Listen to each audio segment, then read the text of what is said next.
Good evening, everyone. Welcome to the channel. Before I begin, here are my disclaimers. Today I am going to give you an update about WOLFSPEED Inc. quarterly report. WOLFSPEED Inc., a semiconductor company, offers a wide range of products and services that cater to various industries. The company's primary focus lies in silicon carbide and gallium nitride, GaN technologies, which are used to manufacture products for RF, power, and other applications. The company provides materials such as silicon carbide bare wafers, epitaxial wafers, and GaN epitaxial layers on silicon carbide wafers.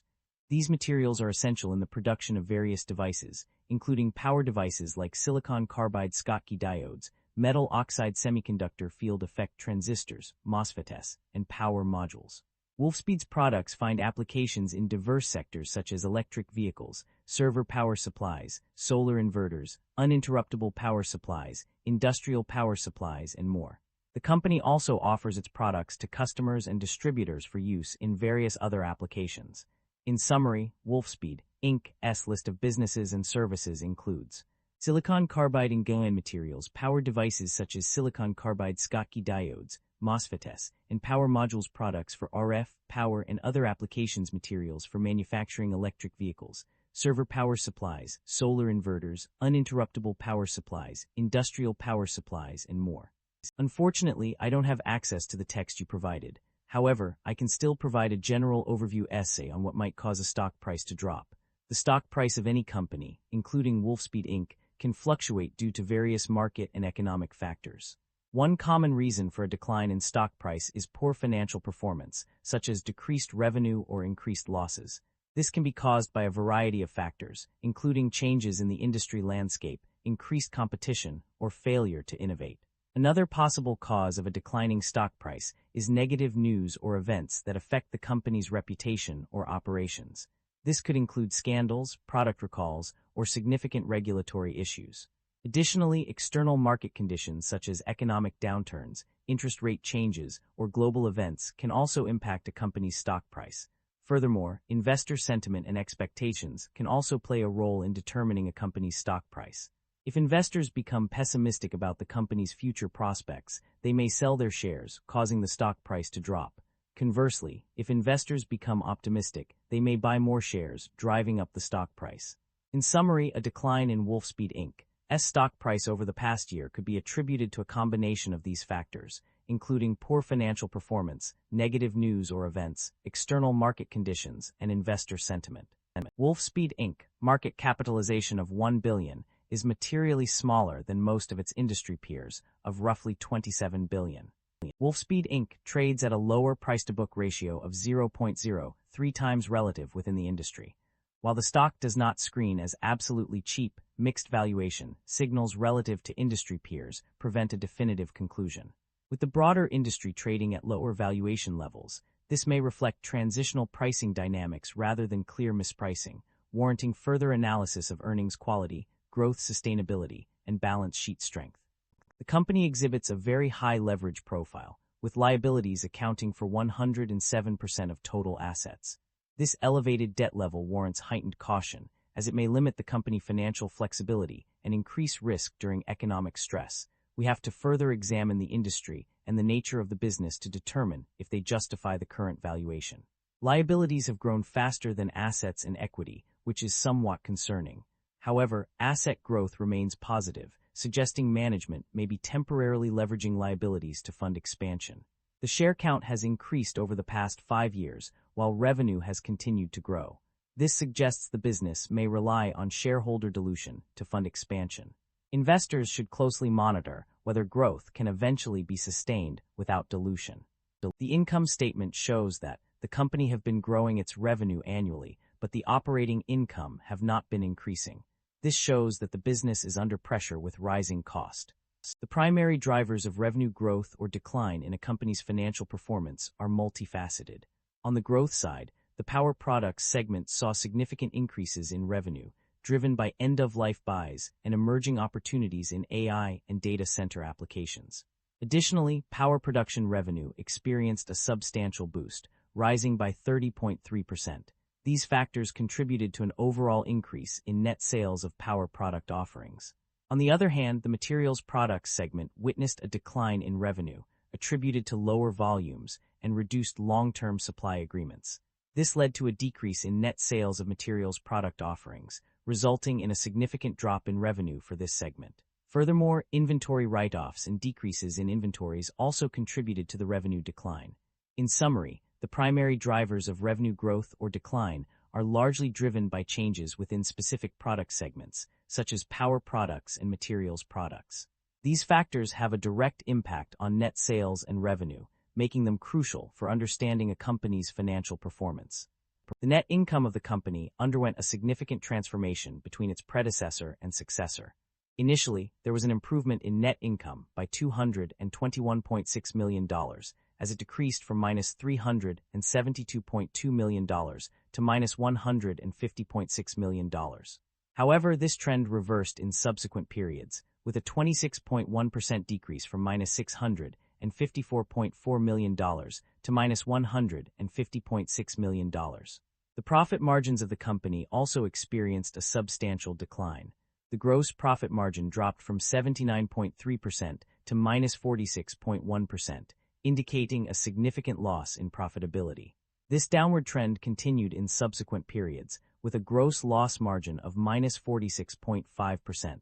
Several factors contributed to these changes, including softening demand for products and competitive industry pressures. The adoption of fresh start accounting and higher underutilization costs at Siler City Fab also played a role in the decline in profit margins.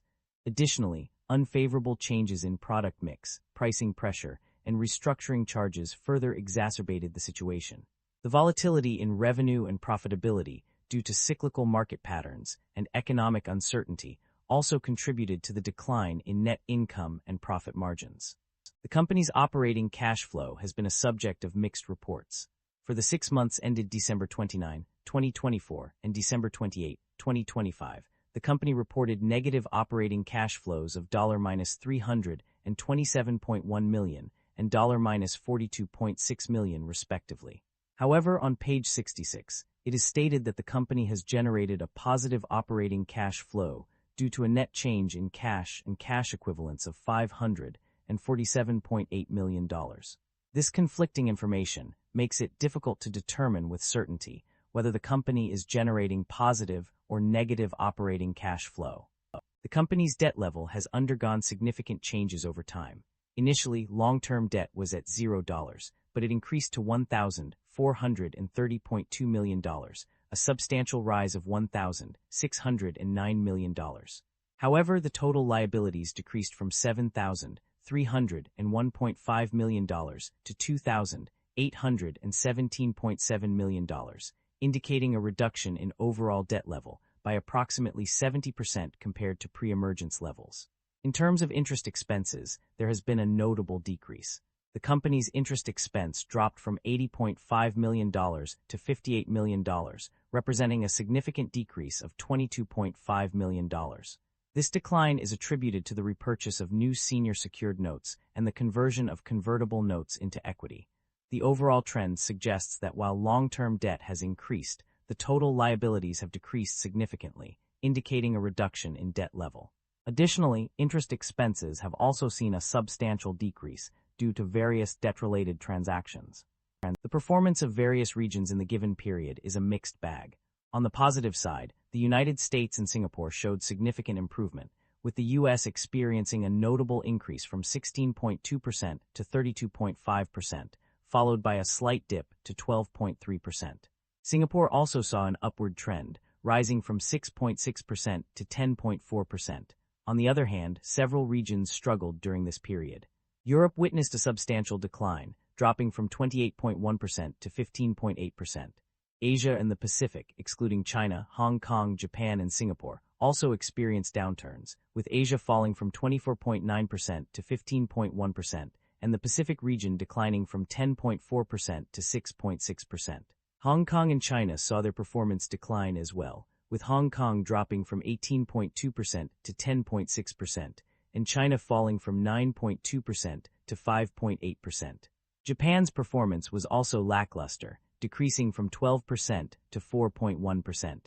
Management is optimistic about the company's future, expecting increased demand growth in both the short and long term. To capitalize on this trend, they are exploring new industries such as AI, data centers, grid modernization, and renewable energy and storage to expand adoption. The company is also investing heavily in research and development activities to support new product development. In terms of strategy, management has identified three key priorities: accelerating the path to profitability, advancing technology leadership, and driving operational excellence. To achieve these goals, they are focusing on innovation in silicon carbide technology, transitioning to 200 mm substrate production, and balancing production capacity with customer demands. However, management is also aware of several challenges that could impact the company's outlook. Government restrictions on sales to certain foreign customers will reduce revenue and profit, while tariffs and trade restrictions may continue to negatively impact demand and costs. Additionally, rebuilding stakeholder trust after emerging from Chapter 11 cases is crucial for the company's long-term success. To overcome these challenges, management must balance short-term goals with long-term strategies. Achieving manufacturing cost targets and production yield goals is critical to profitability, while transitioning to 200 mm substrate production is essential for competitive cost structures and improved economies of scale. By prioritizing innovation, operational excellence, and strategic planning, the company can navigate these challenges and achieve its growth objectives. The company has made several strategic moves through acquisitions and divestitures to optimize its operations and financial performance. In terms of acquisitions, the company has secured long-term electricity supply agreements worth $58.9 million over 4 years and $24 million over 8 years.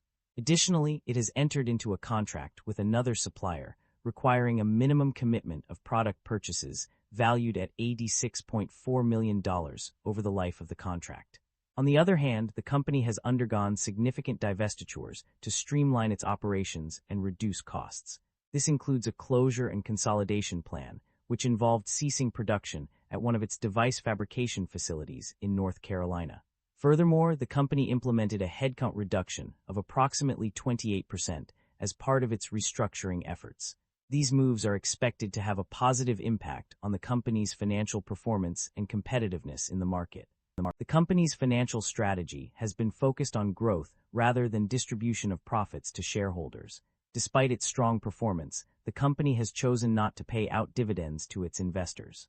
Instead, it has opted for a more aggressive approach by reinvesting its earnings into the business through share buybacks, is also not mentioned in the text. This decision suggests that management believes the company's future prospects are bright and that investing in the business will yield greater returns than distributing profits to shareholders. Concerns about inventory buildup and supply chain disruption are evident throughout the provided summary. On page 15, it is noted that inventories increased by $44.2 million for the successor company, indicating a potential buildup of stock. Furthermore, on page 42, it is stated that contract liabilities and distributor-related reserves increased from $65.6 million to $92.2 million, primarily due to distributors carrying additional amounts of inventory. This suggests that there may be an overstocking issue. Additionally, pages 62 and 65 mention specific reserves and inventory write-offs related to obsolete products, which could indicate a problem with inventory management. On page 67, it is noted that take-or-pay inventory supplier agreements require a minimum of $174 million of purchases over 4 years.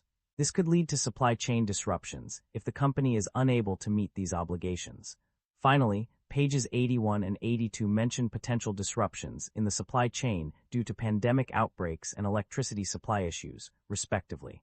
These risks highlight the importance of having contingency plans in place to mitigate any potential disruptions.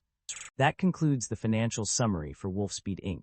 Feel free to comment below, and I will be happy to answer them when possible.